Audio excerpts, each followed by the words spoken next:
Salve, salve, galera! Sejam muito bem-vindos a mais um episódio do Pai Ideia Podcast.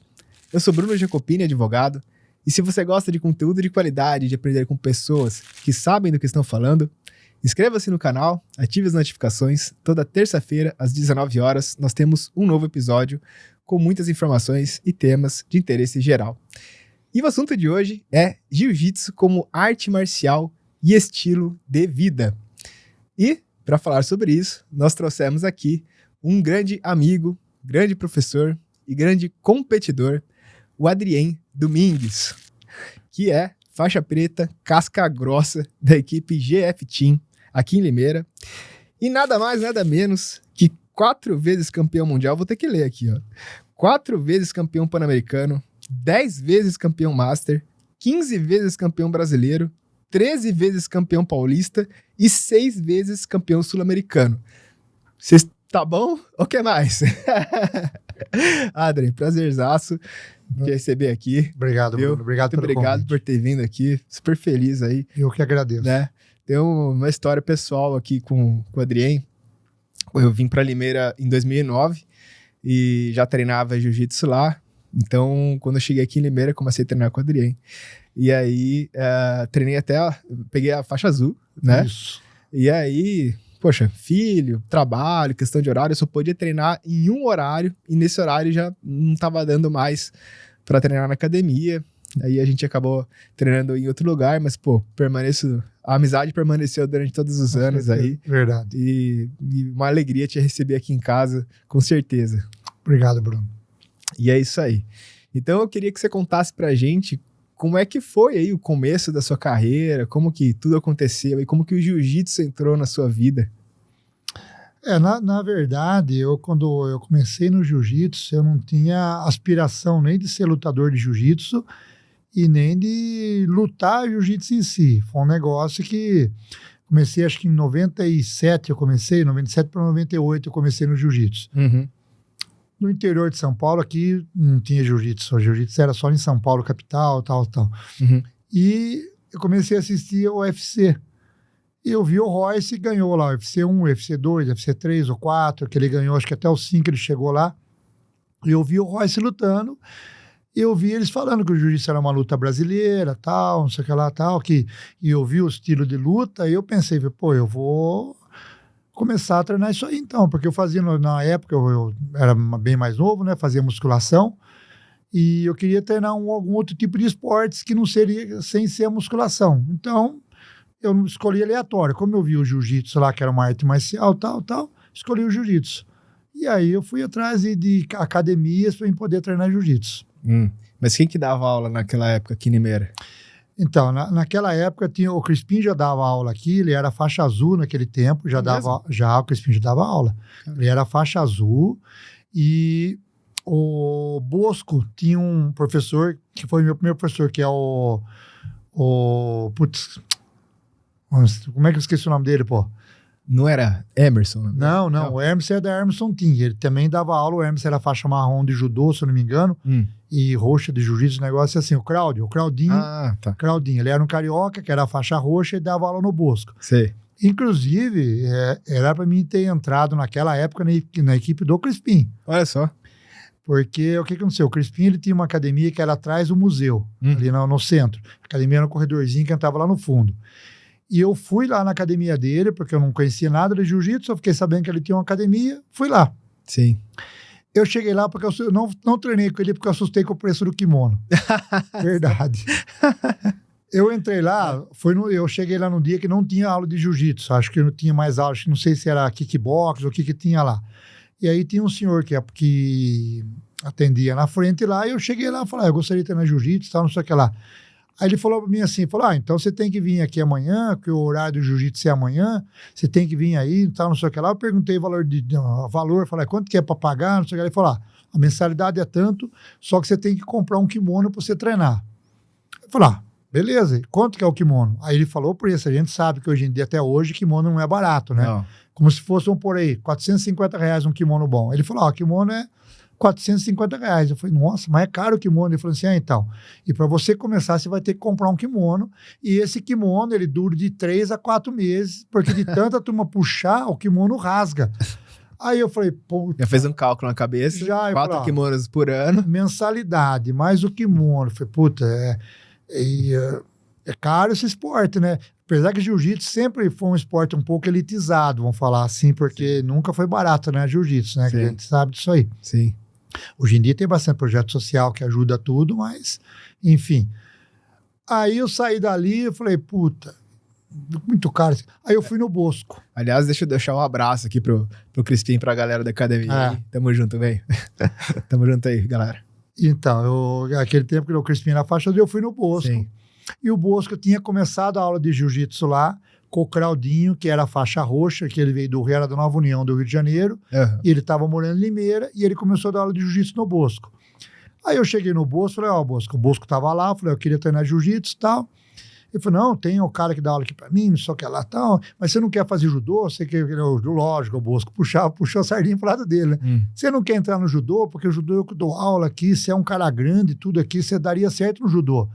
Eu falei, Bosco, eu não tenho interesse no judô, eu queria jiu-jitsu mesmo, o que eu queria treinar era jiu-jitsu.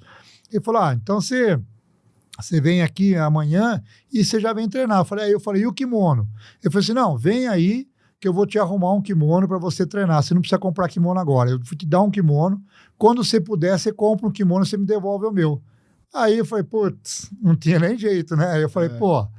Então a gente vê hoje em dia, que eu sou professor, que eu tenho academia, que às vezes essas coisas como faz a diferença na captação de aluno. Sim. Lógico que o Crispim teve culpa nenhuma, porque ele nem estava lá, ele nem sabe disso aí. Estou falando para você a primeira vez, acho que se ele escutar isso aí, ele vai ver, porque ele nem sabe disso aí. Porque eu fui lá, ele não estava lá, tinha um professor lá acho que era de kickbox, e no fim eu comecei a treinar com o Bosco. Sim. E na época... Eu não sabia nada de rivalidade de equipe, de jiu-jitsu, não sabia nada. Eu comecei a treinar lá por treinar. Inclusive, eu ia uma vez por semana, faltava, ia outro dia. Não era um negócio que me interessava assim diretamente, que eu não entrei lá assim, nossa, eu quero treinar porque eu quero competir. Não, eu entrei, ia por ir. Pra aprender, né? Não tinha aspiração nenhuma dentro do jiu-jitsu, mas nenhuma mesmo. Entrei lá e comecei a treinar com jiu-jitsu lá, com o Cláudio, com o Bosco, ele me emprestou o kimono, e eu comecei a treinar lá.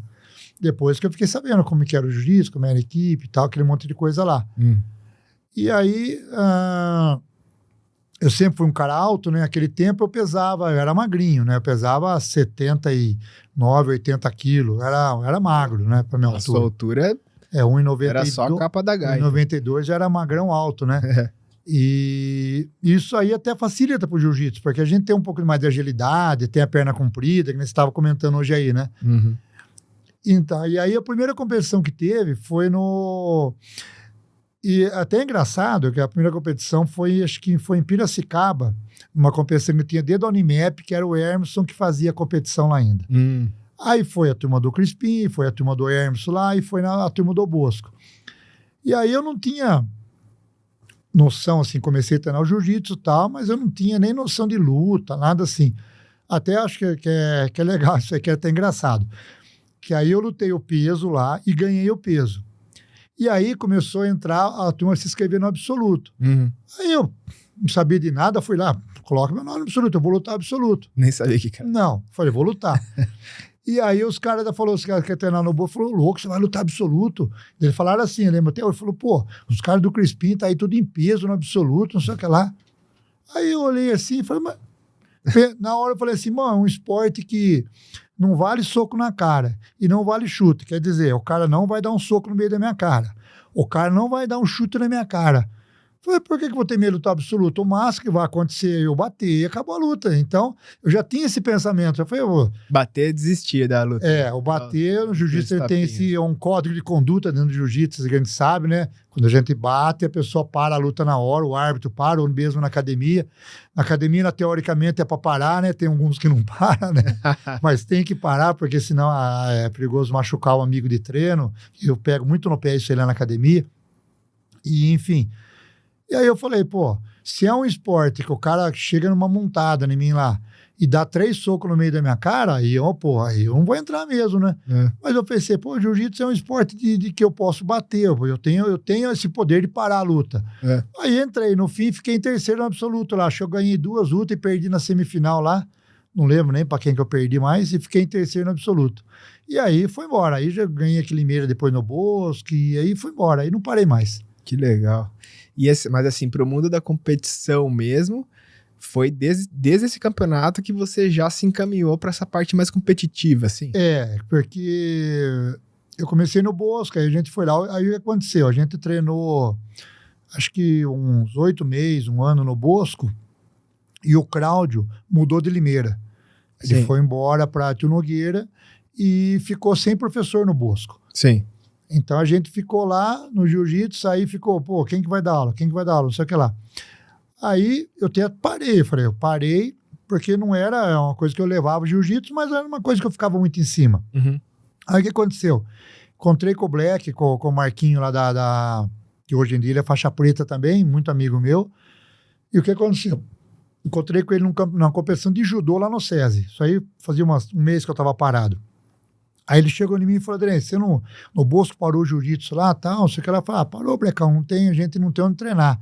Eu falei assim, você não quer começar a treinar lá em Campinas? Eu fui lá no Tosi, eu conheço o Tosi lá em Campinas, e você não quer ir pra lá, a gente começar a treinar lá? Eu falei, pô, mas em Campinas, Brecão? Eu falei, bom, vamos, a gente racha as despesas e vamos lá no Tosi conversar com ele. E aí foi que a gente conversou, fui lá no Tosi, conversei com o Tosi, a gente gostou da academia, e começamos a treinar em Campinas lá no Tosi. Foi aí que entrou a parte mais competitiva minha, porque o Tosi, ele tinha um time de competição forte lá, o Tosi sempre foi competitivo, ele competia, sempre os alunos desse tempo, uma equipe forte de competição. Foi campeão brasileiro ele. Foi, o Tosi é a casca grossa, sempre foi bom. E eu comecei a treinar com o Tosi, e aí o Tosi tinha um time de competição, era um bem mais organizado que aqui em Limeira, porque lá era tudo federado certinho, competia na CBJJ, competia na Federação Paulista. E aí foi que eu comecei, aí eu peguei a faixa azul e comecei a treinar com o Tosi. E aí a gente fazia assim, eu com o Breck, eu ia uma semana com o meu carro e bancava a despesa, e ele ia uma semana com o carro dele e bancava as despesas. E a gente começou a ir lá e eu comecei a levar isso, a partir daí, eu comecei a levar isso a sério, como se fosse, a gente fazia o Tosi como se fosse uma faculdade. Eu não faltava e ele também não faltava. Tanto porque se eu faltasse, ele não ia, e se ele faltasse, eu não ia. Então tinha aquela preocupação mútua, eu com ele. Então os dois, dificilmente a gente não ia. Ó, que legal, hein, galera? E tem muita gente hoje, né, que tá em casa sem fazer nada, tá na hora do treino. Fala, eu não vou treinar hoje não, vou ficar aqui de boa. Pô, o cara pegava o carro pra ir pra Campinas pra treinar. 3 vezes por semana, a gente ia lá terça, quinta e sábado, e a gente não faltava. Até brinco que a gente passava ali na Dom Pedro, o shopping Dom Pedro não existia ainda, era só um pasto cheio de árvore. Então eu vi o shopping sendo construído passo a passo, que eu passava lá todo dia, toda terça. Foi em 99, eu lembro dessa. Eu morava em Campinas. Assim. Eu passava lá e vi os caras terraplanando, eu passava os caras cortando árvores, os caras começavam a erguer o shopping, via a placa. Então eu vi o shopping construir inteiro, aquele shopping. Quando eu peguei preto, acho que foi logo depois que o shopping inaugurou, não lembro quando inaugurou, que eu peguei preto em 2004. Eu acho que eu tinha recém-inaugurado o shopping lá. E a gente não faltava. Toda terça e quinta e sábado a gente ia. Sábado tinha um treino bom de competição. A gente não faltava. Teve meses que quando eu estava na época... Isso eu já fiz muitas vezes, mas a gente competia todo final de semana, sábado e domingo, durante o mês inteiro. Eu levei muito a sério, muito a sério. Até na minha graduação, eu passei meio rápido no meu começo. Eu comecei em 97, 98. Quando eu fui no Tosi, foi acho que o ano 99, acho que eu fui no Tosi, meio de 99, por aí. E eu peguei faixa preta em 2004, eu peguei faixa preta em 5 anos. Caramba, é pouquíssimo tempo. Pouquinho tempo. Eu fiquei... Na Azuca eu fiquei um pouco mais tempo, mas eu fiquei 1 ano de roxa, fiquei 1 ano só de marrom e já peguei preta. Que eu peguei. Mas, por quê? Quando eu comecei no Tosi... Tinha nível, né? Participava dos campeonatos, treinava muito, pegava pódio. Treinava intensamente. E que nem na roxa e na marrom, eu ganhei todas as competições que eu participei. Eu ganhei brasileiro. Aquele tempo não tinha o Mundial nos Estados Unidos ainda. O Mundial tinha o Mundial adulto e o Internacional de Master. E o Mundial adulto, que acho que tinha mudado para lá, mas que era na Tijuca.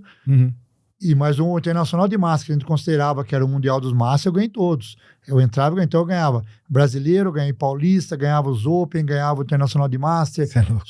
Ganhava todas as competições na faixa. Aí terminava o ano, o Tosi falava, pô, Você vai lutar de novo na mesma faixa? Vai ganhar tudo de novo. Aí ele deu a marrom pra mim. Aí eu, na marrom, ganhei tudo de novo. Aí ele deu a preta. Que legal. Na preta eu continuei. Peguei preta em 2004. E o jiu-jitsu tem essa coisa, né?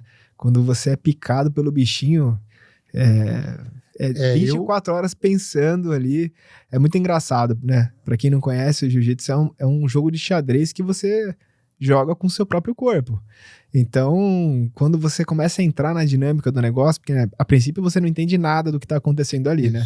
Eu acho até bem engraçado isso, porque eu comecei a treinar meio que por acaso também. Tinha um grande amigo meu que depois foi meu padrinho de casamento, o Léo. Até um abração aí pra você, Léo. E aí, na época, em Campinas, eu tinha acabado de me formar e o Léo falou assim, pô, vamos treinar uma arte marcial, qualquer coisa, né? Pra gente fazer um esporte. Eu falei, vamos lutar Muay Thai. Eu vim da luta em pé, né? Eu fiz 3 anos de Sandá em Valinhos com o Valdir Cremasco. Aí queria fazer Muay Thai. Daí ele falou assim, não, pô, o meu cunhado é faixa marrom do Tose. Eu acho que você deve até conhecer ele, acho que é Rafael, um dentista.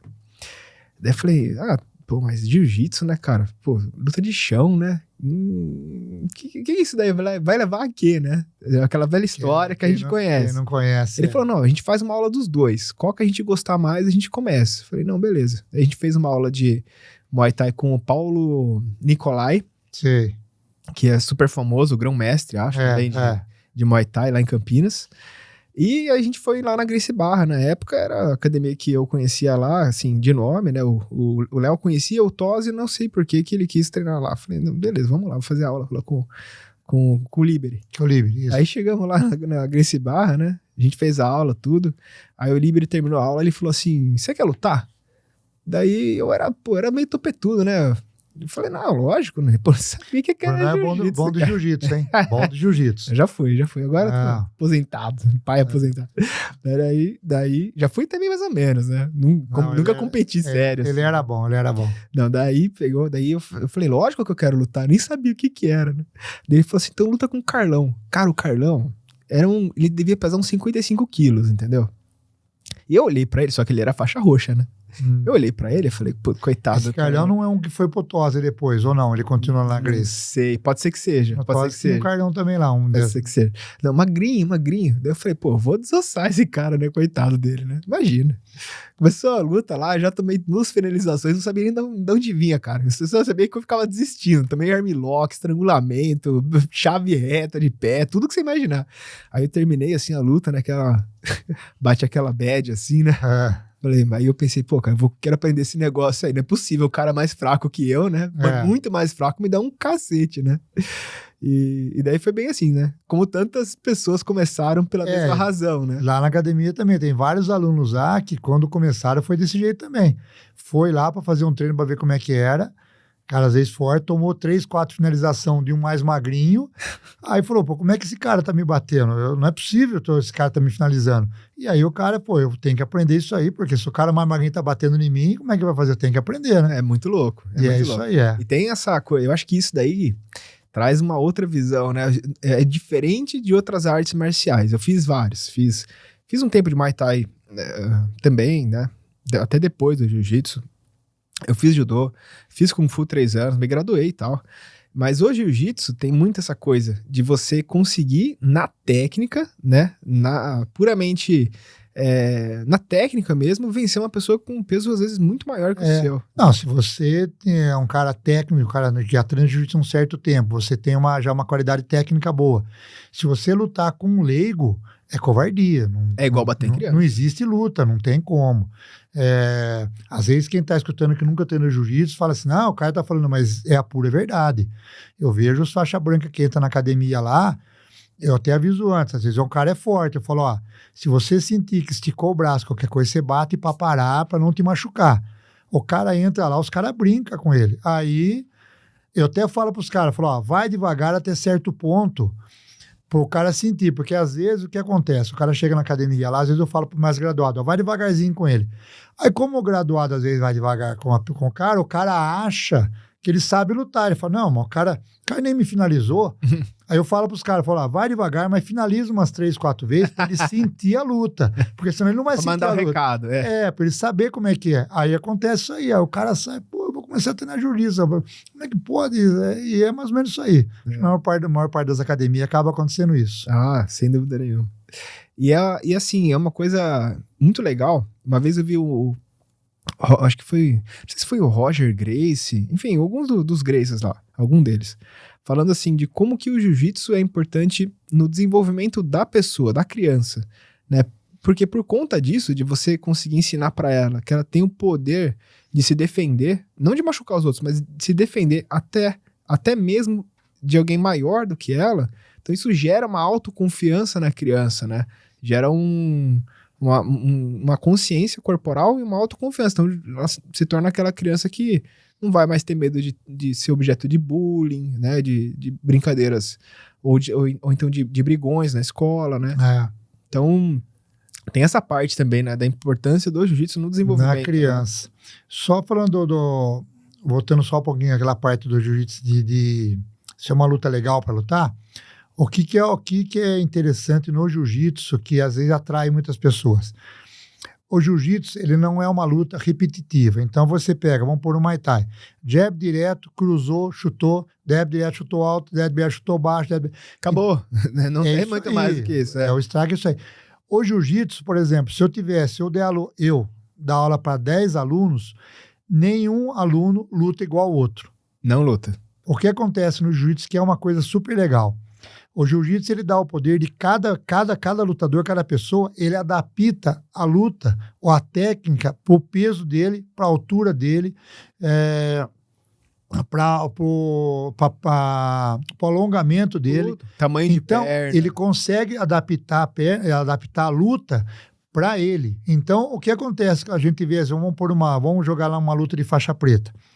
Quando luta 2 faixa preta está lutando, não é ou faixa preta contra o faixa preta, na verdade. É a técnica, o jogo de um faixa preta contra o jogo do outro. Então, no jiu-jitsu acontece muito. Tá eu, Bruno e outro do lado aqui. Eu bato no Bruno, o Bruno bate nele e ele bate em mim. E, teoricamente, não era para acontecer isso. E acontece. Porque se eu ganho dele deveria...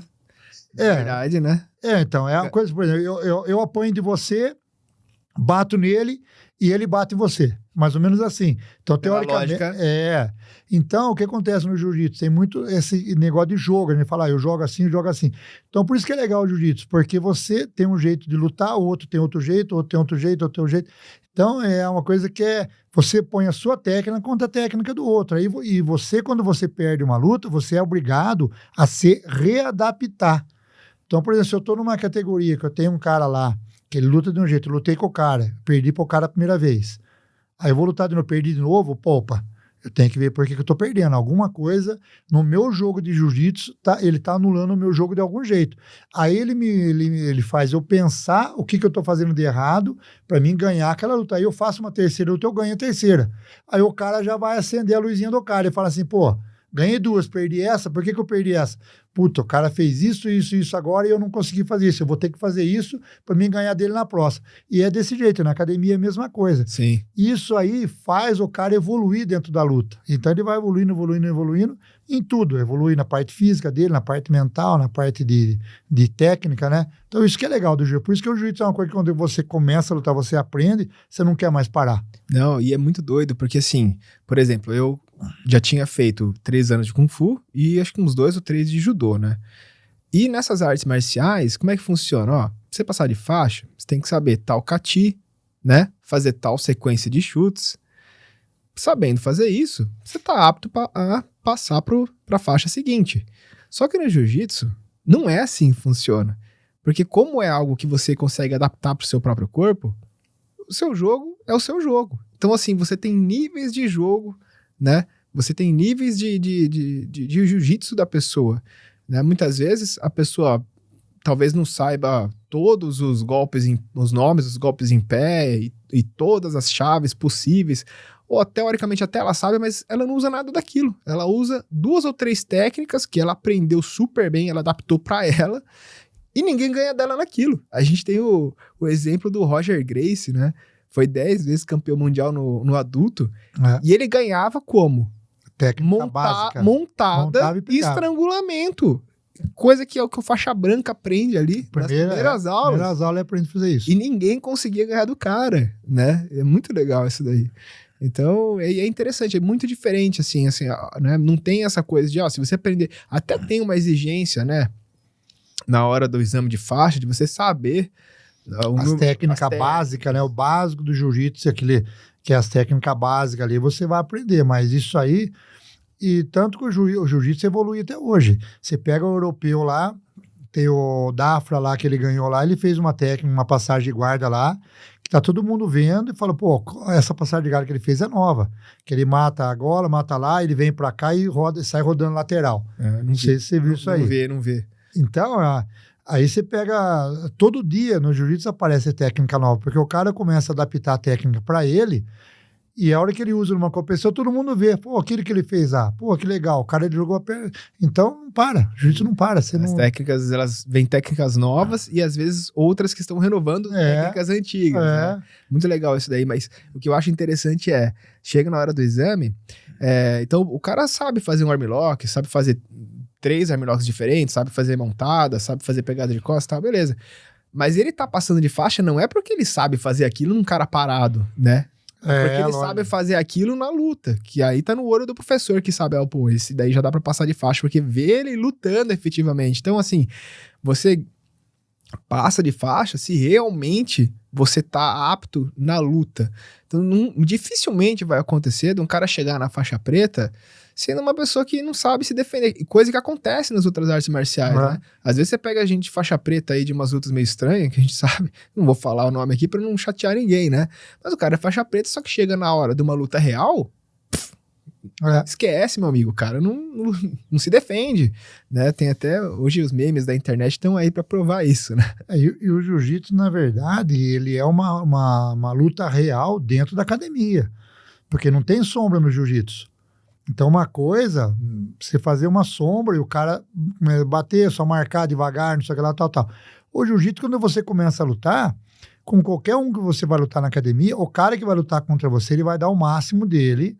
Ele quer ganhar. E você também. Então, começa os dois em pé ali, não importa o jeito que o cara vai tentar derrubar, ele vai tentar, ele vai agarrar no seu dedão, no pé, vai puxar, vai querer te derrubar. Até tem aquela velha história, né? Do cara chega pra você e fala, vamos de boa. Vamos de boa, que não existe, né? Essa é a pegadinha do malandro. Vamos de boa, meu. Se você cair nessa... Não, vamos de boa. Aí você faz aquela pegada mole, o cara já te derruba e sai amassando, assim, né? Isso aí tem muito... Inclusive, toda academia tem, né? Pô, eu tô com uma dorzinha no joelho que vou meio de boa.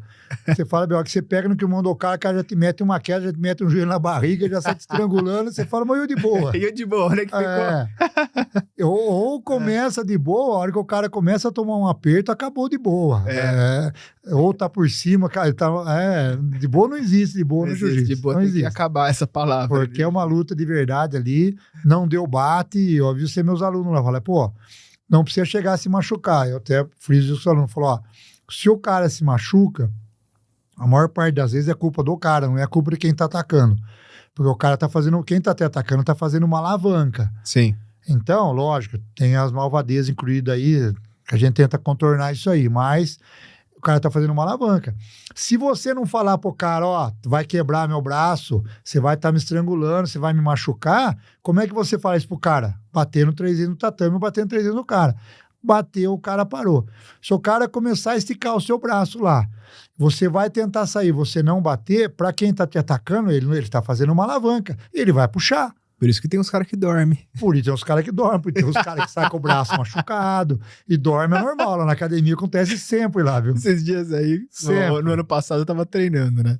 Aí terminou o treino, assim, chegou lá o rapaz e falou assim, vamos fazer uma técnica aqui pra treinar... Sabe o beisebol? Estrangulamento beisebol? Que é o que mais apaga. É o que mais apaga. O que mais apaga. Não, tô treinar uma saída do beisebol, beleza? Chamou um cidadão ali do lado, né? E começou a treinar com o cara. Aí foi muito engraçado, porque, ele apagou de olho aberto, assim, sabe? Ele apertou o beisebol assim, o rapaz não conseguia fazer a saída, e aí a gente olhou, chama Wagner, né? Ô, Wagner, faz alguma coisa aí, ô Wagner. O Wagner tava parado assim, cara, olhando pro horizonte.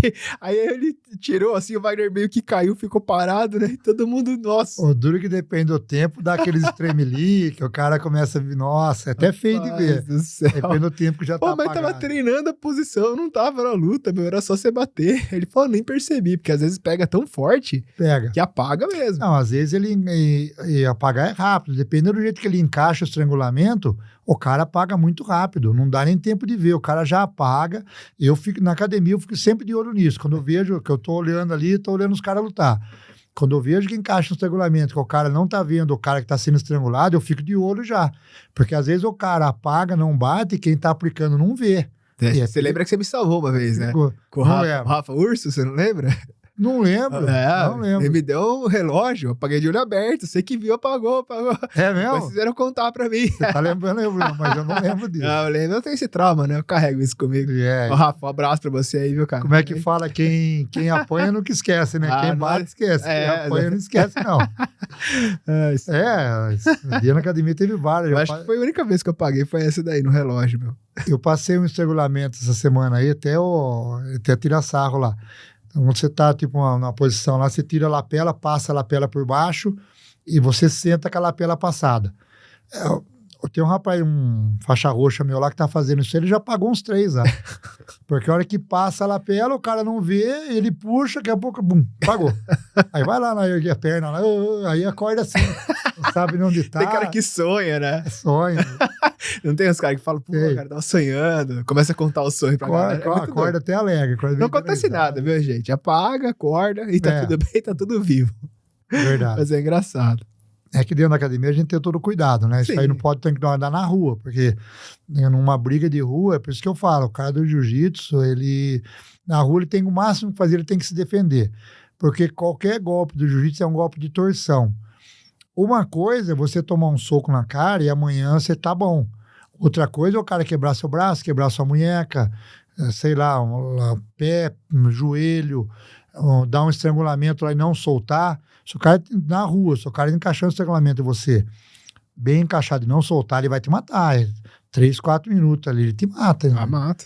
E pra por isso, 6 segundos. Por isso que até no Brasil agora eles estão proibindo os policiais militares de aplicar mata-leão na rua. Verdade. Foi proibido. O policial militar não pode mais aplicar o mata-leão. Não vou comentar. Porque já viu, na hora ali, às vezes aplica. Tem aquele caso daquele Lloyd, né, nos Estados Unidos, que morreu com o joelho do cara, do policial na garganta dele lá. Nossa. É um estrangulamento aquilo lá. Ele colocou o joelho como se fosse o joelho na barriga e ele pôs o joelho na garganta. O cara que o pessoal cortou a circulação do sangue, o pessoal acha que o estrangulamento corta o fluxo de ar. Não corta. Corta o fluxo de sangue da carótida. Então, você aplicou o estrangulamento da maneira correta, 6 segundos o cara apagou. O cara apaga. E o cara continua respirando e ele apagou. E se você não continuar soltando, falta sangue no cérebro e, consequentemente, o cara vem a óbito. Então, por isso que eu falo, tem que tomar muito cuidado. A gente, quando dá aula para criança também, a gente tem um certo cuidado com todas as crianças, com esse tipo de golpe, porque criança às vezes não entende, né? Então, a gente tem que sempre fazer certinho. Na academia é um ambiente controlado. Mais de, sei lá, se somar aí quantos anos de jiu-jitsu, nunca vi ninguém. Não acontece. Nada. Não tem essa possibilidade. A mídia, na verdade, eles gostam, às vezes, de falar mal. Hoje em dia até mudou um pouco essa cultura. Mas eu já vi, inclusive, aqui em Limeira, de cara que é faixa branca do jiu-jitsu, treinou lá um mês na academia, aí o cara treina Muay Thai, treina qualquer outra coisa. Aí o cara briga na rua aí, e os caras botam no jornal lá, lutador de jiu-jitsu, briga não sei na onde. Aí eu olho assim, eu vejo o cara e falo, esse cara nunca treinou jiu-jitsu. O cara treina Muay Thai, sabe o que ele treina? Lutador de jiu-jitsu deu um chute, não sei nem quem, um soco, não sei. Jiu-jitsu não tem soco, não tem chute. O cara, aí você vai olhar, o cara é faixa branca, o cara nunca treinou jiu-jitsu. Sim. Porque os graduados sabem disso. E aí a imprensa, com o jiu-jitsu vende, né? O negócio da imprensa é vender, né? Então o jiu-jitsu vende, né? Já vem desde aquela época dos pit boys, né? Os pit boys do Rio de Janeiro que saíam lá pra brigar e tal, né? E a gente via eles fazendo o quê? Dando soco e chute. Que são golpes que não tem no jiu-jitsu. Não tem no jiu-jitsu. Mas eram os pit boys. Então isso queimou muito o filme do jiu-jitsu. E, vamos dizer assim, a família Gracie fez a fama dela em cima dos desafios de vale tudo, né? Isso, Contra outras artes marciais. Jiu-jitsu Então, versus outras artes. isso daí um pouco meio que fez a fama no começo, mas isso vem mudando ao longo dos anos, eu percebo, né? Não, já conseguimos tirar essa visão de cima do jiu-jitsu. O jiu-jitsu hoje é uma arte marcial que as mães querem colocar os filhos, gostam do jiu-jitsu, já mudando, tirou esse estereótipo em cima da luta. Sim, completamente. Eu vejo assim, né? Eu comecei em 2008, como eu falei. Então, de lá para cá, aconteceram diversas mudanças. Primeiro, eu vi a Gracie Barra mudando para essa questão da padronização de uniformes, de treinos e tal. Na época foi uma coisa que não foi muito bem aceita por quem treinava. Na própria Gracie Barra, eu acabei mudando bem nessa época para Limeira, né? Mas eu vi tudo isso, não foi bem aceita, mas no final das contas, hoje, eu tava pensando esses dias, né? De certa forma, existe um motivo interessante nisso tudo, porque o lema deles lá, que é o Jiu-Jitsu para todos, acabou beneficiando todo mundo do Jiu-Jitsu, né? Porque aí o cara, sei lá, é médico, né? Advogado, engenheiro, tal, né? Ele percebe que pode ser uma luta para ele praticar e que não é uma luta de pit boy, né? Não vai se machucar, é verdade. Não vai se machucar e tal. Deu uma mudada né, nesse pensamento. Acho que, né, não só... Isso beneficia todo mundo, né? O Cavaca fala muito disso, né? Você tem que pensar no jiu-jitsu como uma luta que qualquer um pode entrar na academia, fazer, sair feliz do treino e voltar pra casa. É assim, né? O jiu-jitsu, a gente fala um jiu-jitsu mais comercial, né? Sim. Não é um jiu-jitsu que antigamente o jiu-jitsu não era tão comercial antigamente, até os treinos não eram. Hoje em dia o treino já mudou, a gente tem o treino de competição, tem o cara que vai lá, que não é um competidor, que vai lá para praticar arte marcial. As duas coisas são importantes. Eu também acho. Eu acho que a parte competitiva faz você crescer muito.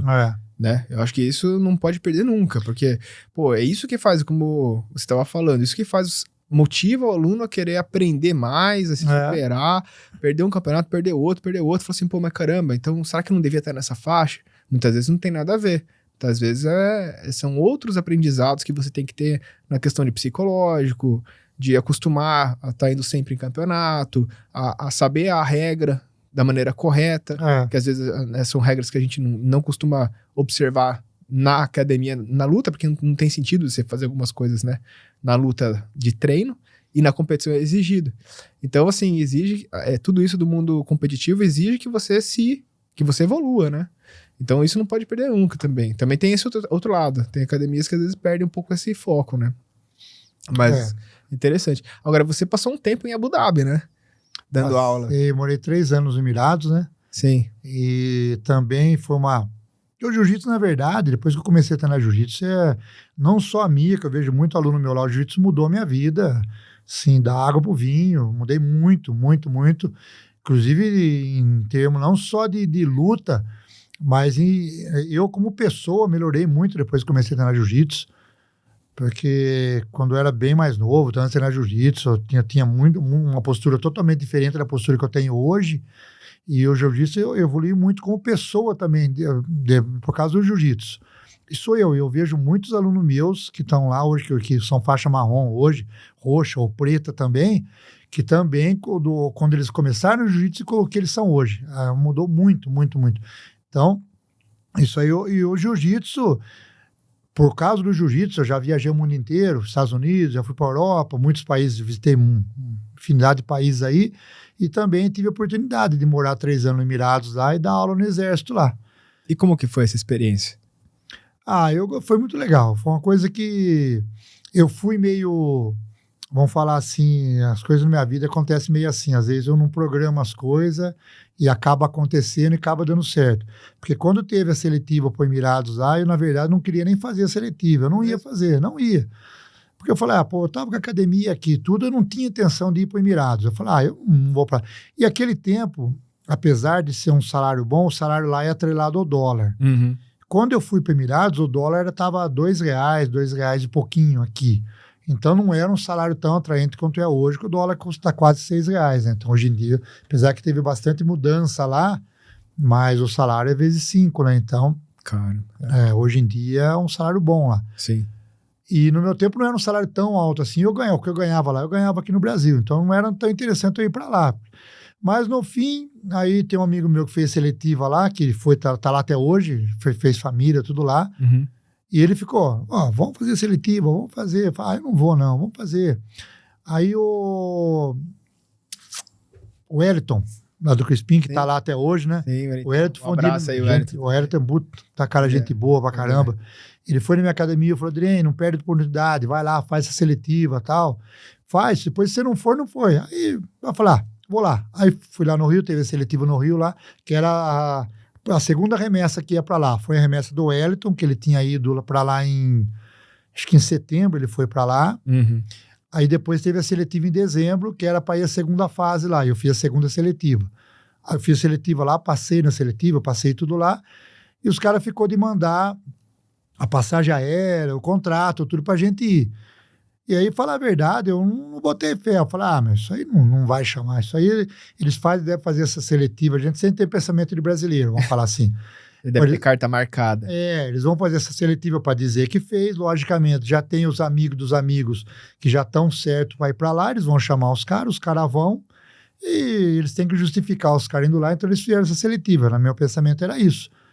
E aí era para ter ido lá em janeiro, não foi, aí em fevereiro não foi, aí eu falei, aí chegou em março, os caras mandou a passagem no meu e-mail. Verdade. Chegou a passagem aérea, tipo assim, chegou hoje a passagem, hoje é quarta-feira, chegou a passagem para domingo. 4 dias para você preparar para mudar de país. Aí eu falei, puta vida. Aí eu conversei com a minha esposa. Sim. Ela falou, não, vai para lá, você não pode perder essa oportunidade. Vai, se não der, você volta. E aí foi que a gente foi para lá. E aí, no fim, eu fui para lá para fazer um teste, depois do mês eu voltei para cá, eles deram 3 semanas de, tipo, uma férias para mim assim, eu voltei para casa, resolvi tudo, e voltei para lá. No fim, acabei ficando 3 anos lá. E lá você deu aula pro exército? Pro exército, dava aula pro exército. Porque lá no Emirados Árabes, hoje em dia, a gente deve estar com mais de 600 brasileiros dando aula lá. Quando eu fui, tinha acho que 40 e poucos só lá. A gente foi numa turma foi contratado 200 brasileiros naquele tempo. Caramba. Hoje em dia tem mais de 600. Eles têm aula para jiu-jitsu na escola lá, desde da 4, 5 anos de idade até o 2º grau. Então, isso que eu ia falar, é matéria obrigatória lá, Matéria obrigatória, tem nota e jiu-jitsu reprova lá. Olha lá. Então tem que fazer. O jiu-jitsu que não é tão reconhecido no Brasil, onde ele nasceu, na verdade, é reconhecido lá nos Emirados. E no exército, onde eu dava aula, para o cara mudar de patente dentro do exército, ele tem que ter uma graduação no jiu-jitsu. Então, por exemplo, se ele vai pegar, sei lá, para sargento, ele tem que ser no mínimo faixa azul. Para tenente, tem que ser no mínimo roxa. Para capitão, tem que ser no mínimo marrom.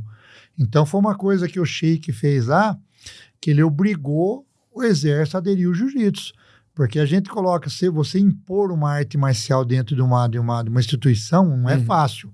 Aqui no Brasil a gente sabe disso aí como é que é. Uhum. Só que lá é mesmo assim, o Sheik mandou, eles fazem.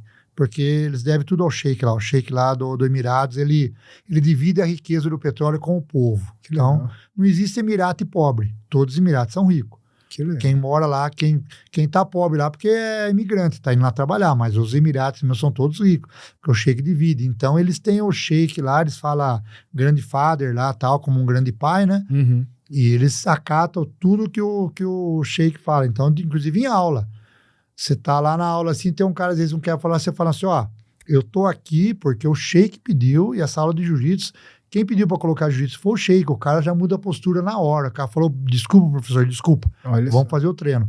Eles respeitam muito isso aí lá. E o Sheik, ele é graduado também, né? Também, o Sheik tem história dentro do jiu-jitsu também, que é uma história legal, que uns falam que é real, outros falam que não. Aí o Renzo, que tá no meio dessa história também, ele confirma depois. Renzo Grace.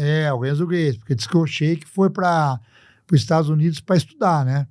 E como ele é da família real, essa historinha lá que tem lá, como ele é da família real, ele não tinha muitos amigos. A gente sabe que a pessoa que está num grau elevado, assim, tipo um filho de um rei, ele não tem um círculo de amizade muito grande, porque não tem nem como, né? Então ele era uma pessoa introvertida. Uhum. E lá no Emirados, sempre eles fazem o curso superior fora do Emirados. Então, sempre que o cara chega no curso superior, faz na Inglaterra, ele escolhe, faz na Inglaterra, faz na Europa, nos Estados Unidos, e o Sheik foi para fazer nos Estados Unidos. E lá ele conheceu o jiu-jitsu nos Estados Unidos, através do Monteiro, não sei lá, e começou a treinar na academia do Renzo Gracie. Uhum. Quando ele voltou para Emirados, o pai dele notou que ele voltou diferente, que ele foi de um jeito e voltou de outro depois disso aí. O pai dele que descobriu o que tinha acontecido com ele, que ele voltou melhor do que ele foi, tal. Ele foi à faculdade, o que foi? E aí o pai dele chegou à conclusão que o que melhorou ele foi o jiu-jitsu. Ah, que doido. E o pai dele foi para os Estados Unidos, conheceu o Renzo, conheceu as academias nos Estados Unidos, conheceu o jiu-jitsu, e o Sheik lá, ele fala assim, o que é bom para mim, é bom para meu povo. Ele tem esse pensamento aí. O que é bom para minha família, é bom para a família dos meus súditos, que vão falar assim. E pronto, todo mundo faz. E o que ele fez, ele falou, a partir de amanhã, inclusive lá a gente sempre tem essa brincadeira, lá é assim, o Sheik falou hoje, amanhã tem que estar acontecendo. Então, quando a gente foi para lá, os caras vieram fazer a seletiva para cá, assim, tipo assim, de ultimato. Eles vieram para catar todo mundo e levar para lá, porque eles teriam que começar o projeto, e tinha prazo para começar esse projeto lá, e eles não podem perder o prazo que o Sheik deu. Então, o Sheik falou assim, ó, daqui 3 meses eu quero isso aqui funcionando. Daqui 3 meses isso aqui tem que estar funcionando. Os caras têm que se virar e fazer funcionar. Pensou no Brasil assim? Que beleza, né? E lá foi assim, então... Você sabe, todo mundo... existem várias pessoas hoje, que eu não vou citar o nome aqui, pessoas inteligentíssimas, com um alto grau de estudos e tal, né? Muito mais estudadas do que eu, que são a favor do retorno da monarquia no Brasil. Mas tem muita gente falando. Eu vou trazer aqui uma pessoa para falar ainda no podcast sobre esse tema. Mas uma das justificativas é essa. Né? Uma delas, né? Existem... Eu não tô dizendo que eu sou a favor, não, tá? Aliás, a pessoa falou, essas pessoas, né, falaram, e eu fiquei bem assim, até quero trazer aqui para tirar as minhas dúvidas, mas tem assim, algum sentido, se você for olhar, né? Não, se você estudar a história de Dom Pedro II, a história real, verdadeira de Dom Pedro II, que eu já vi várias, estudei um pouco isso aí, não muito, mas não me aprofundei, mas Dom Pedro II foi um puxa de um governante.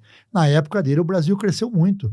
Tanto que a transposição do Rio São Francisco que fez agora, o Dom Pedro II, ele queria fazer naquele tempo. Que loucura, né? Ele que fez, ele já tinha feito o projeto da transposição do Rio São Francisco, antes dele ser deposto lá, que ele foi pela democracia e tal, que ele foi deposto. Então, o Dom Pedro, tem uma história dele, que ele era uma pessoa muito simples, também não morava em palácio, não sei o que lá tal. Então, a história dele fala isso. Sim. Só que o Brasil é o Brasil, né? O Brasil... Hoje saiu a transposição, saiu agora no Bolsonaro. Aí, que o Dom Pedro idealizou 500 anos atrás, agora que saiu. Pouquinho tempo depois. Mas dentro dessa parte do jiu-jitsu competitivo, hoje, a gente analisando essa situação, né? Que a gente estava falando assim, a nível de Brasil.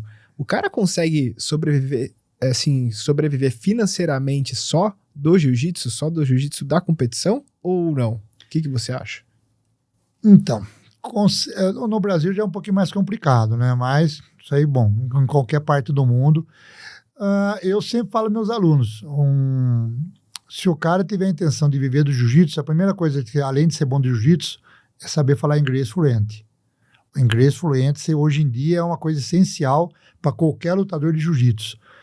Porque se você sair do Brasil hoje em dia, se você for um faixa preta e você tiver um inglês fluente, em qualquer país do mundo que você for, você vai conseguir aula para dar.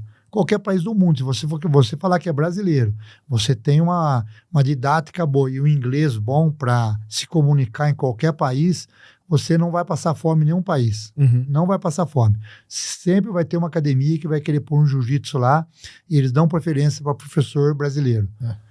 Então, só que aí o cara, tipo assim, não sabe inglês, não sabe nada e quer sair do país. Aí vai chegar lá fora, vai quebrar a cara mesmo, né? Uhum. E dentro do país, tem muitos professores bons, tem muitos alunos, muitos amigos meus que eu conheço que vivem só de jiu-jitsu, tudo, e consegue. Não é uma coisa tão fácil assim. Se você é um competidor e você já tem um nome, alguma coisa assim, logicamente é mais fácil. Mas o alto nível é para poucos, né? Não tem... Uhum. Não é uma grande galera que é do alto nível aí.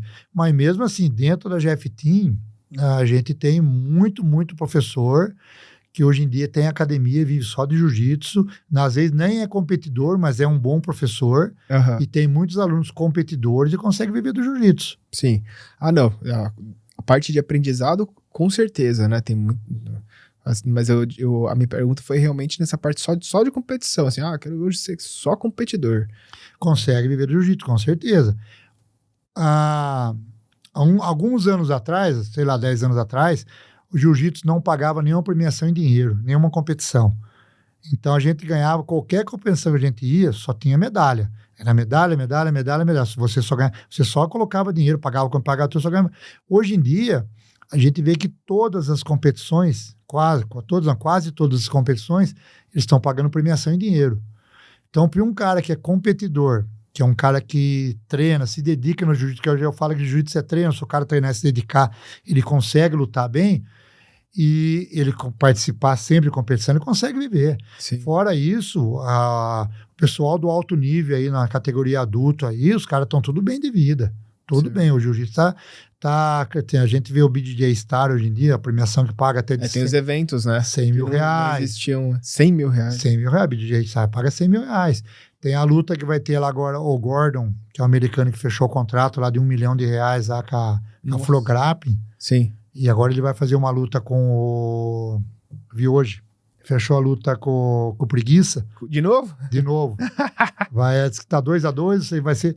Mas o Preguiça deve ter ganhado um bom dinheiro aí. Ele não vai falar, mas não sei quanto que ele ganhou, mas com certeza. A última vez é que o Preguiça lutou com ele bem depois acho que foi um dia depois da morte do Luiz. E aí ele estava o psicológico dele.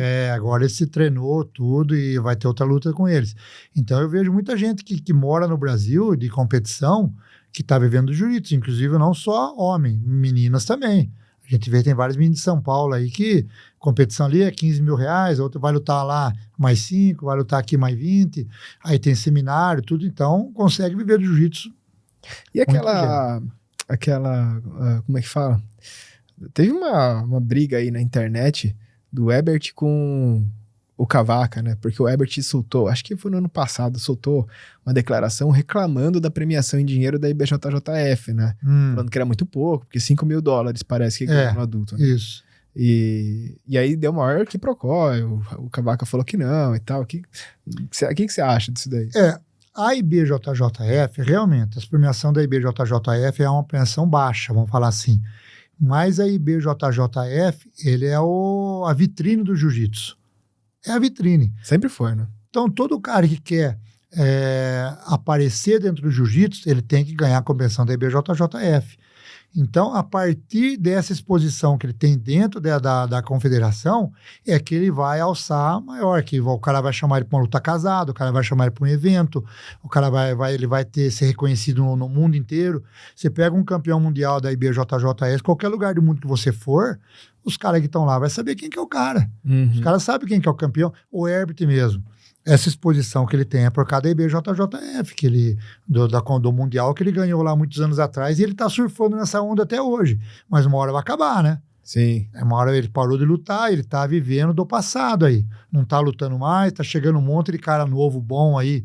O Kainan mesmo, que tá aparecendo. Sim. Então, o Herbert é um cara polêmico, e ele usa essa polêmica para ganhar seguidor, para ganhar notoriedade. Polêmico, imagina. Não, quase nada. Ele usa isso daí. Uma figura. Mas ele vai ter que voltar a lutar daqui a uns dias, porque ele vai começar a sumir, né? Não tem como. Sim, verdade. Ele tava lutando na Atos, né? Ele tinha ido pra Atos. Já saiu, não tá mais. Tava com o André Galvão. Né? Isso, já não tá mais lá. Não tá mais lá. Não tá. E ele tá vivendo de seminário, tá na Europa dando seminário, um monte de coisa lá, mas é um cara que a turma gosta de ver lutar, porque ele é polêmico, né?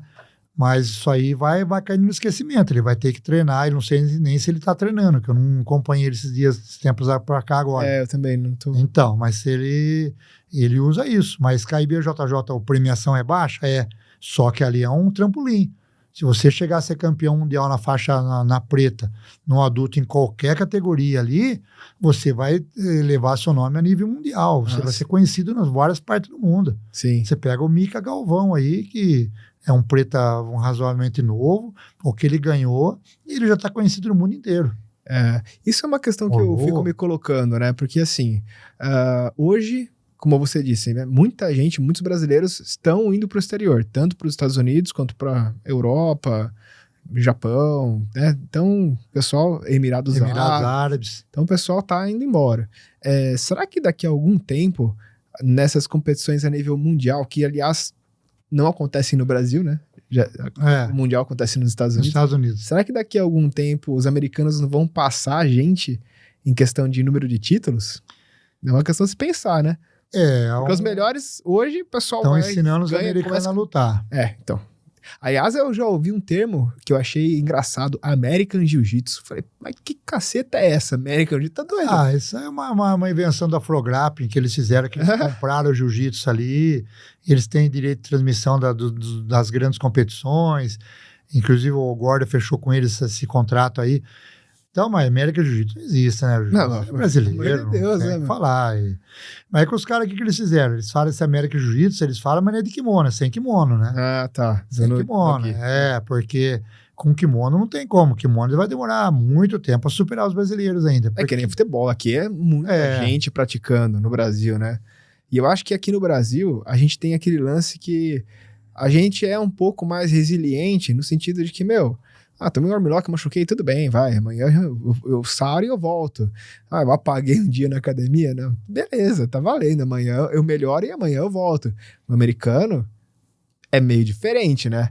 Eles são mais, tem toda aquela coisa de você tomar cuidado para não tomar uma indenização e tudo mais. Lá até as aulas são diferentes aqui do Brasil. Lógico, tem uns caras que gostam de jiu-jitsu lá, que é diferente do treino. Mas o que acontece, até para eles afirmar isso daí, porque eles tiram por base o Mundial, que é lá dentro dos Estados Unidos. Há vários anos, acho que mais de 10 anos, sei lá, o Mundial é dentro dos Estados Unidos. E isso limita muito a participação de brasileiro no Mundial. Tem muito, mas muito moleque bom, muito cara bom de jiu-jitsu aqui no Brasil. Não consegue nem passaporte e visto, né? Não consegue para lá lutar. Então, uma das exigências que os atletas fazem para a IBJJ é tentar fazer um Mundial itinerante. Então, faz um Mundial no Brasil, outro ano nos Estados Unidos, outro ano na Europa, outro ano na Ásia, faz um Mundial, que é o que a Federação do Emirados está fazendo. Eles fazem isso aí. As competições dele, a seletiva, tem no mundo inteiro. Inclusive, eu acho que para os Estados Unidos, não. Mas os Emirados Árabes, eles vão passar na nossa frente no jiu-jitsu em não muito tempo, vai demorar. Porque a base, né? Muito. A base vem, né? Muito, eles estão investindo muito em jiu-jitsu lá, apesar que eles, lógico, o país é pequeno, né? Mas o que o Emirados faz? O Emirados, eles trazem a seletiva para o Mundial deles lá, que é o World Pro, eles fazem a seletiva no mundo inteiro. Então, o que eles fazem? Aqui no Brasil, hoje tem 1, 2, 3, tem 4 seletivas no Brasil. Temos em São Paulo, Curitiba, tem lá em cima, lá perto da Bahia, lá, não sei se é em Salvador, onde que é. Eu acho que tem uma em Manaus, ano passado foi em Manaus ou Brasília. Então, eles fazem 4 seletivas no Brasil. Os campeões da seletiva ganham a passagem e a inscrição para Abu Dhabi. Os caras ir para lá. Os caras não têm gasto. Passagem, hotel. Legal. Os caras ganham passagem, hotel, inscrição, ganham tudo. Os caras vão para Abu Dhabi de graça lutar. Eles têm 2 seletivas nos Estados Unidos. Na Europa, na Ásia, eles fazem várias seletivas lá e eles levam todos os campeões, vão tudo de graça para lutar. Então, o World Pro dele é realmente o Mundial. É realmente o Mundial. Se for ver a rigor, né? Eles levam os melhores para lutar lá. O que não é legal lá, que eles fazem uma divisão lá que não é legal. Eles fazem uma seletiva entre brasileiros lá. Tem muito... Faz. Isso aí é meio... Eles não gostam nem que fala, é meio assim. Porque é assim, por exemplo... Vai lutar o Mundial, eles botam, a gente fala gringo, né? Eles botam o gringo de um lado da chave e os brasileiros todos do outro lado. Só se encontrar no final. Aí os brasileiros se matam lá, vai chegar 2, aí sempre vai ser o final de um brasileiro com um gringo. Nunca vai chegar gringo com gringo na final ou brasileiro com brasileiro mais. Antigamente chegava 2 brasileiros na final. Não chega mais, porque eles dividiram lá. Então, eles fazem uma seletiva entre os brasileiros para lutar e depois é o brasileiro de um lado da chave. Eles jogam no... Mas esse negócio de regra também, esses dias eu estava vendo, né, que agora não tem mais esse negócio de fechar a final, né? Não, tem que lutar. Então, se chega 2 caras da mesma equipe ali na final, os caras são obrigados a lutar. Mas será que luta mesmo, André? O que você acha? Então, não luta, né? Não luta. Na verdade, não vai lutar, né? Seu companheiro de equipe lá... Luta com o cara todo dia ali. É difícil e outra. no alto nível, se chegar 2 caras da mesma equipe, os caras vão simular uma luta ali, mas já tá combinado quem vai ganhar, com certeza. Ele te assiste lá, mas dificilmente eles vão se matar ali por causa da medalha, ou por causa... Geralmente, o que acontece? Eles vão dividir o dinheiro antes, né? Lógico. Quanto que é o prêmio? É $15 mil. Então, beleza, 7.500 para mim, 7.500 para você, a gente faz a luta lá. Quem ganhar, sobe no primeiro lugar do pódio, depois a gente troca e é mais ou menos por aí. Então, quer dizer, é uma regra meio para inglês ver.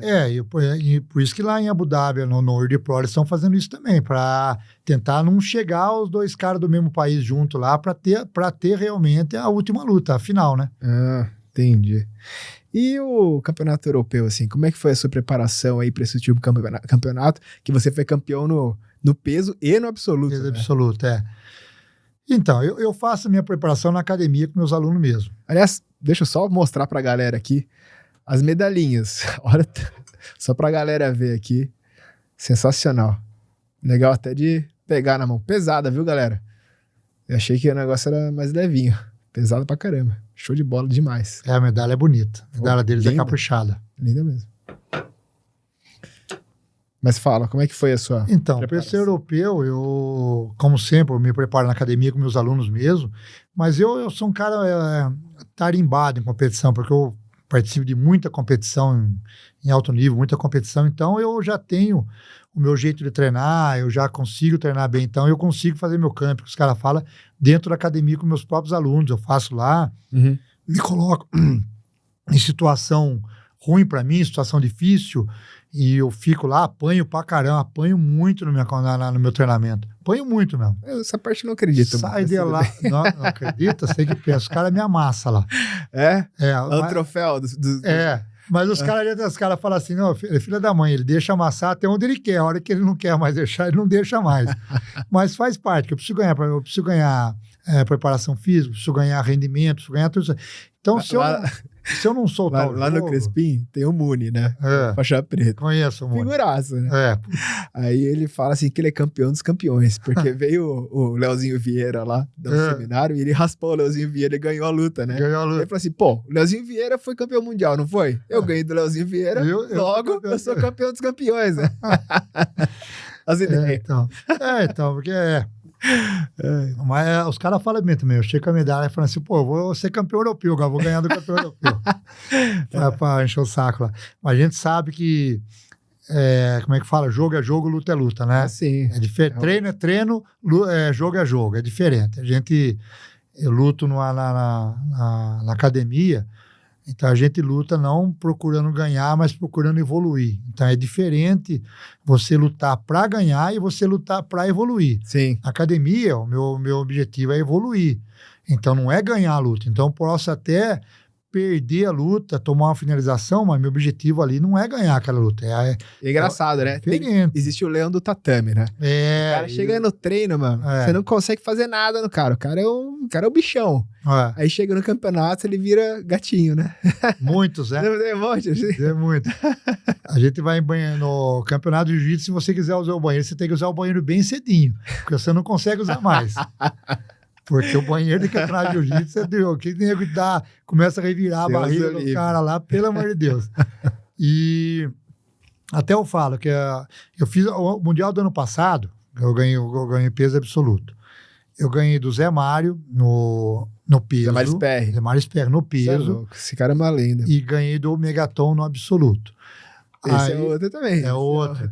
O Megaton e eu com ele tá 2-2, né? Então, essa é a pergunta que fizeram pra mim no Instagram. Se é verdade que o Megaton correu da luta do absoluto. É verdade isso? Correu do absoluto? Eu até falei pra ele, você quer arrumar confusão pra mim? Não, ele optou por não lutar o absoluto. Logicamente que ele facilitou a minha vida, né? Eu não posso reclamar, né? Porque ele optou por não lutar. Ele tava lá, ele lutou o peso. E aí essa é boa. Ele foi embora. Boa, Rodrigo. Eu não vou nem reclamar. Educado. Não posso nem reclamar. Mas, enfim. Eu com o Megaton nós já se encontramos em 2 Pan-Americanos, na final, né? Na final do Brasileiro e na final do Mundial do ano passado. Na verdade, eu nunca perdi para ele. A gente empatou 3 vezes e uma vez eu ganhei de uma vantagem. Primeiro veio o Pan-Americano ganhando de uma vantagem, depois eu fui empatando. Inclusive, no europeu não lutou. No último que eu lutei foi no Mundial, a gente empatou 0-0, vai para a mão do juiz, né? Então 2 vezes deram para ele e no último Mundial deram para mim. E agora a gente tá aí no europeu, ele não, acho que, sei lá, não quis lutar absoluto lá, ele foi embora, aí facilitou a minha vida lá. Ele tava atrasado.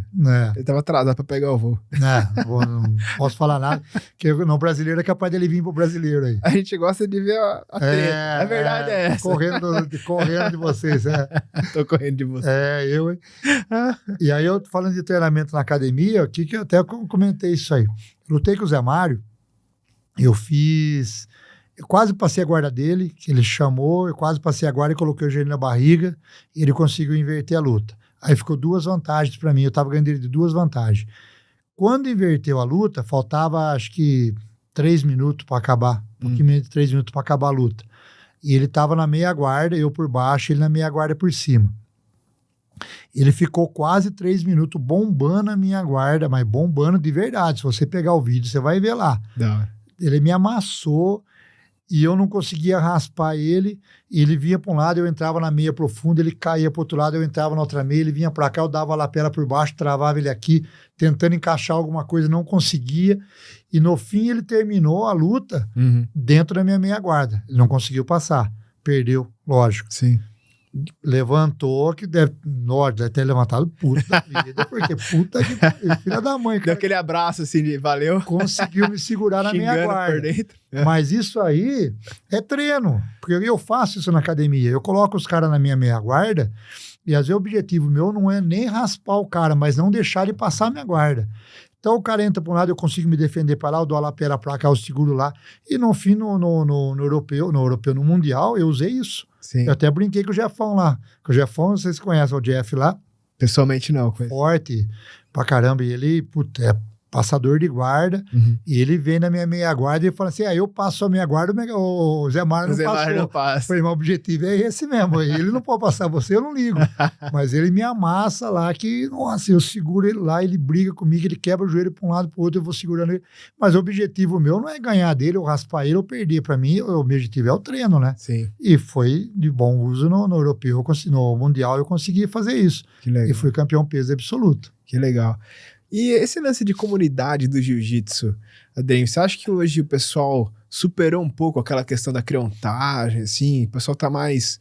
Porque antigamente tinha um negócio pesado, assim, né? Entre as equipes, né? É lógico, né, meu? Tem ainda esse lance de equipe, mas acho que hoje tem um sentido maior de comunidade do jiu-jitsu, né?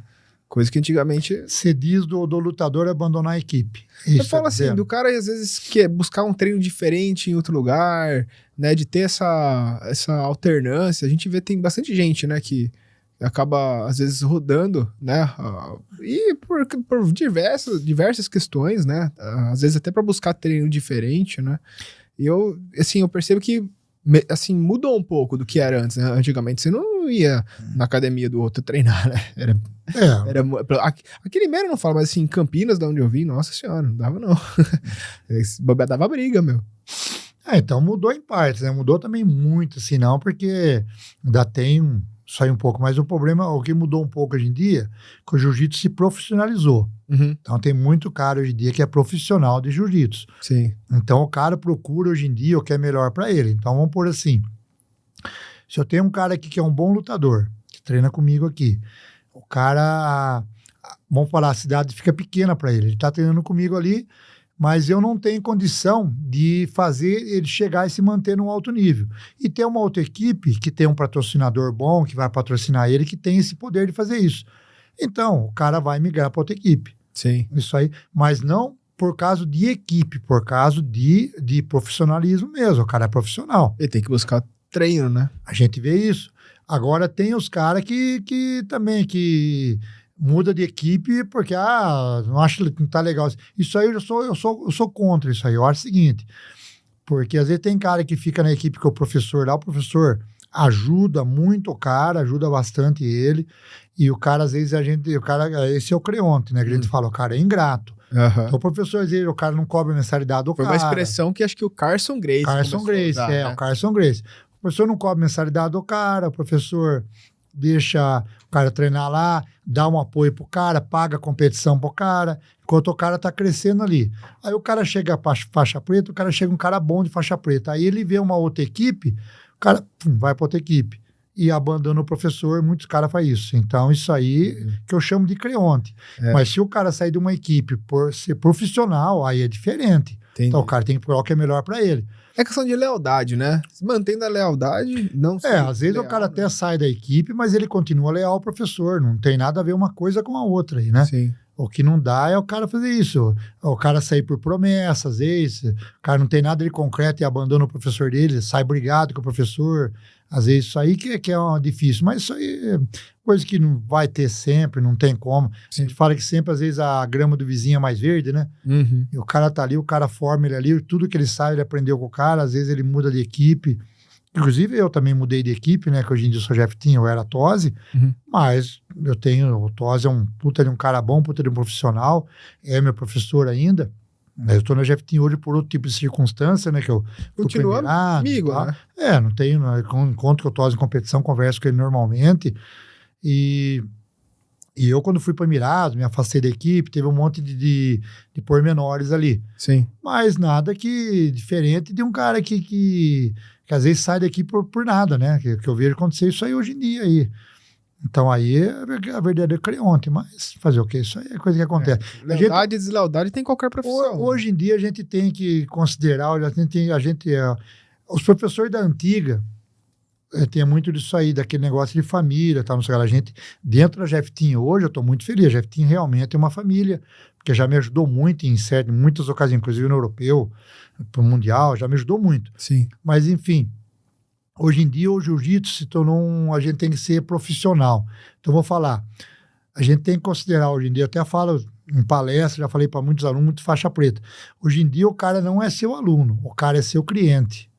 Entendeu? Então, o que aconteceu? A gente tem que ser justo para os dois lados. Sim. O cara é meu cliente, o cara tá pagando a academia para mim dar aula para ele, é meu cliente. Nada impede ele de um dia ele chegar e ir para outra academia, ele é meu cliente.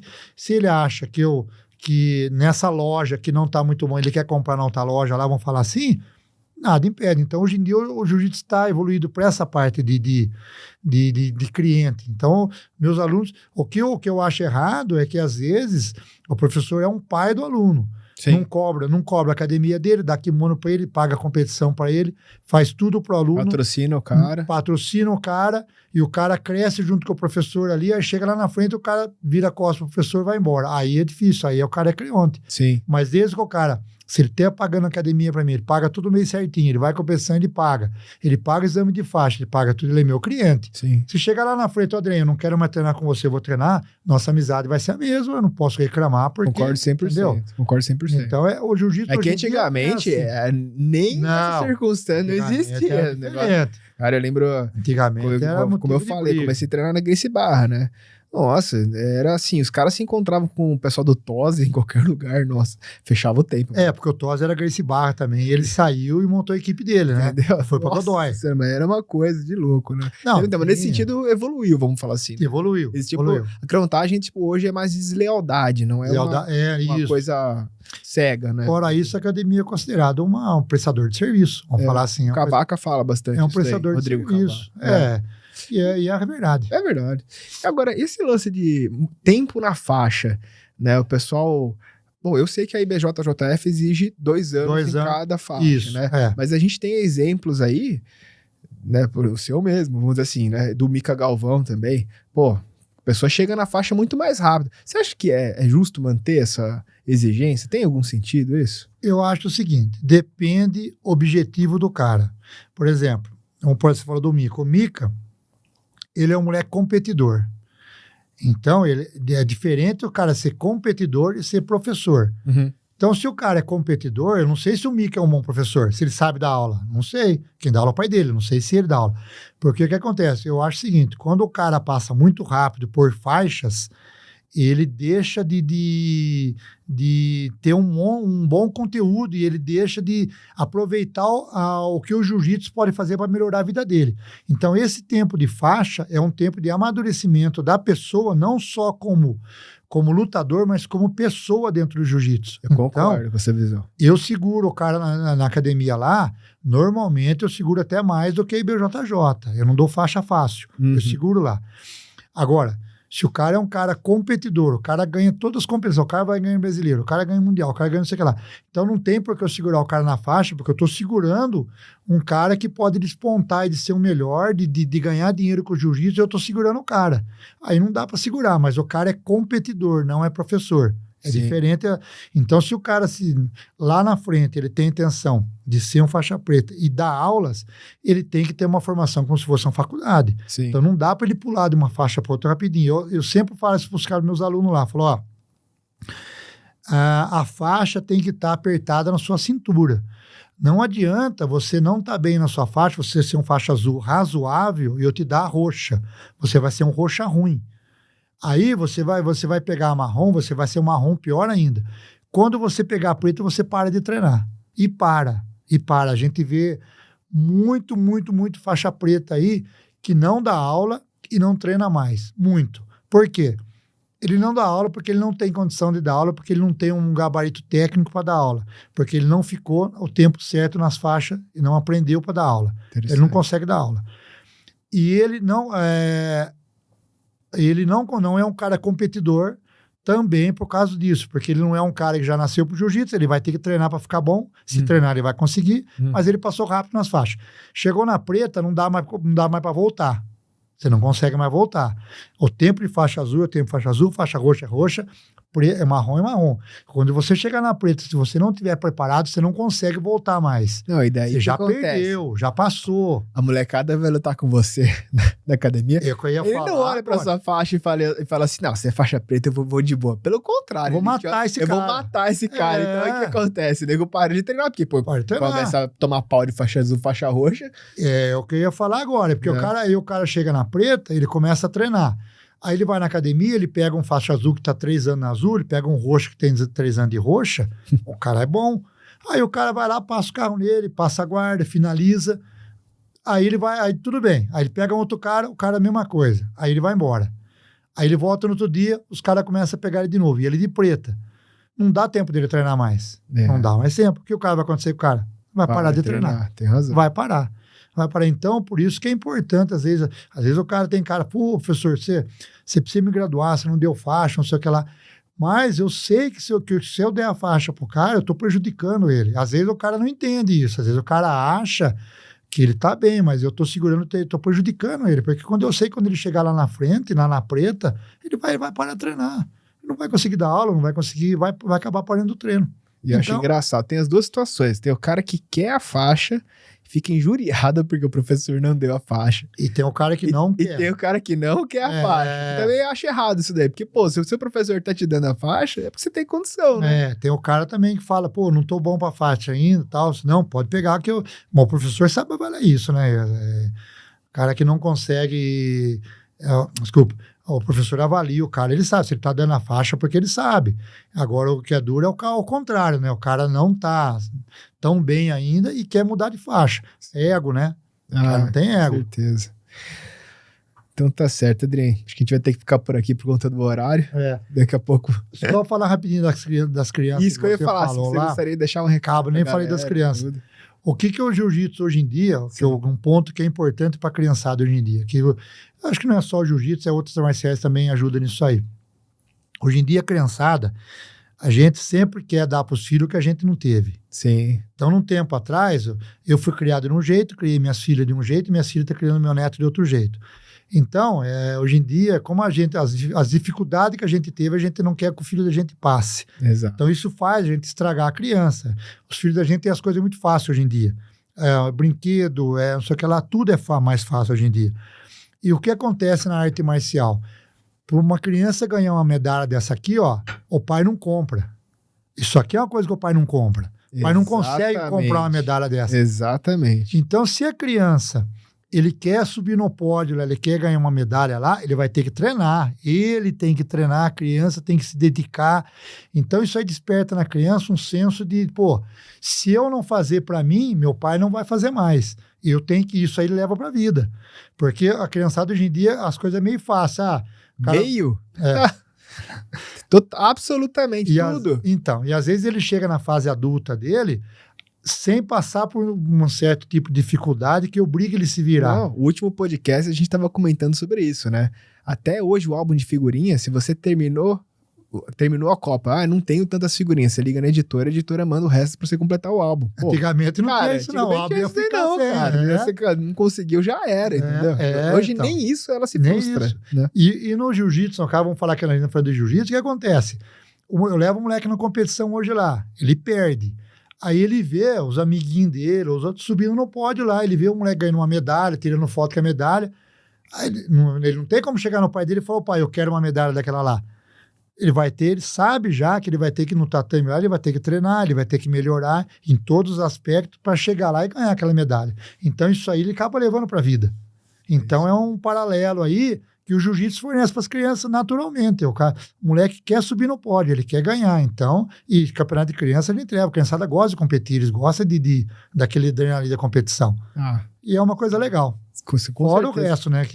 É o que a gente falava, né? De fazer parte do desenvolvimento da pessoa. Né?